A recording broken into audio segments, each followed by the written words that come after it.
the first recommendation is to think about your savings and how much money do you have for savings. And the best way to think about that is to think, how much money do I spend each month?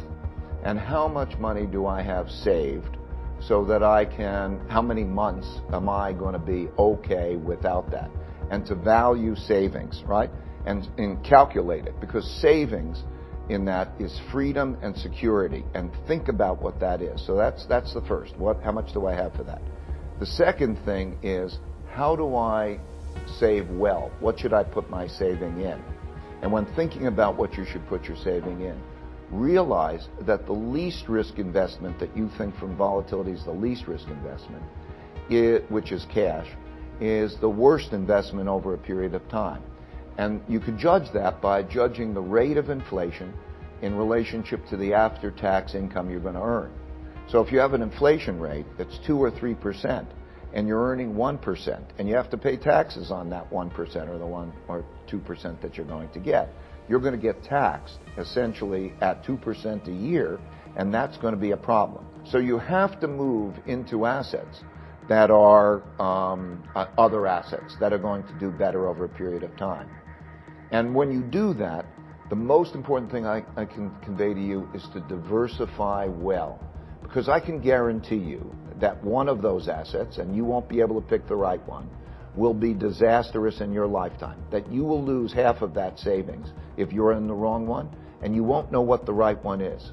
And so pick different countries, pick different asset classes, and I could probably take too long explaining how you might do that.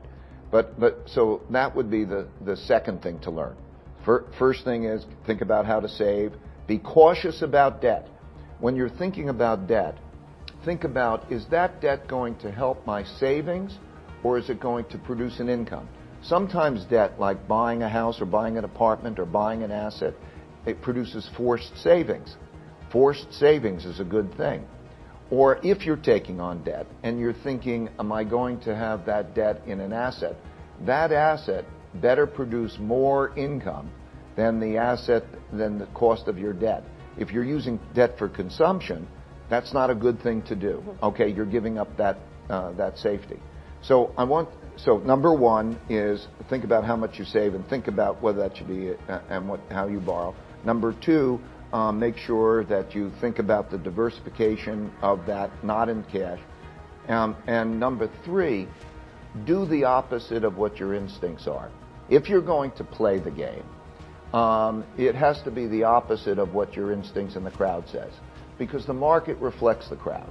So you want to buy when no one wants to buy, and you want to sell when no one wants to sell, right? Right. So, and that's emotionally difficult, and probably you're not going to play that game well, because it takes a lot of resources to play the game. We spend hundreds of millions of dollars each year to try to play that game well, and it's a tough game to play well. So I would caution you about the market timing game, but I would say that if you're going to do it in the ways that are uncomfortable, because they're opposite your instincts. Right. The important thing to know is that all that we think about money is not limited in any way, like there's a certain amount of money out there. It's all make-believe. It's all digital. So they can change the digits and then they can create money. Now that's an important consideration, because if they can create money so easily, how do we know it's going to be of value when they're creating a lot of it? That's one of the considerations that are being faced today. But the main thing to know about this, stepping back for the big picture, is that every individual, every company, and every government has a certain amount of money that comes in the form of income, a certain amount of expenses, and then a certain amount of savings. So you do individually, and all your listeners do. And it works the same way for everyone, so that if their income falls and they to be less than their expenditures, they're in trouble unless they have a good savings. And then they go to the savings. So all around the world, there are lots of entities that are in trouble in that way. So the government, the two parts of the government, the U.S. government, two parts, want to give checks to people. Now, it's difficult to decide who gets it, who doesn't get it. But if they don't give checks to people or to companies, those will go bankrupt because they may not have enough savings. J. Crew went bankrupt, just went bankrupt.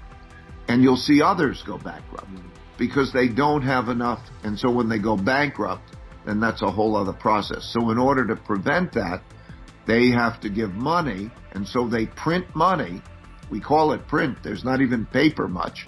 It's digitally create money, and then that comes in the form of loans. We pay a lot of attention to debt, and we should, but pension obligations and health care obligations are just like debt. They're obligations that require cash to fund those things. And when you think about that, we don't have enough money to fund those things. And so there'll be a squeeze. And I think that's also part of this political conflict, because when you say to somebody that you're not going to be able to fully fund their pension, or how are you going to fund it, what are you going to take it away from in order to fund it? Or if you think about the health care issues and so on with the demographics, and those require taking things away from people that have been promised to people, or do you print the money? These are issues that will be important for your generation.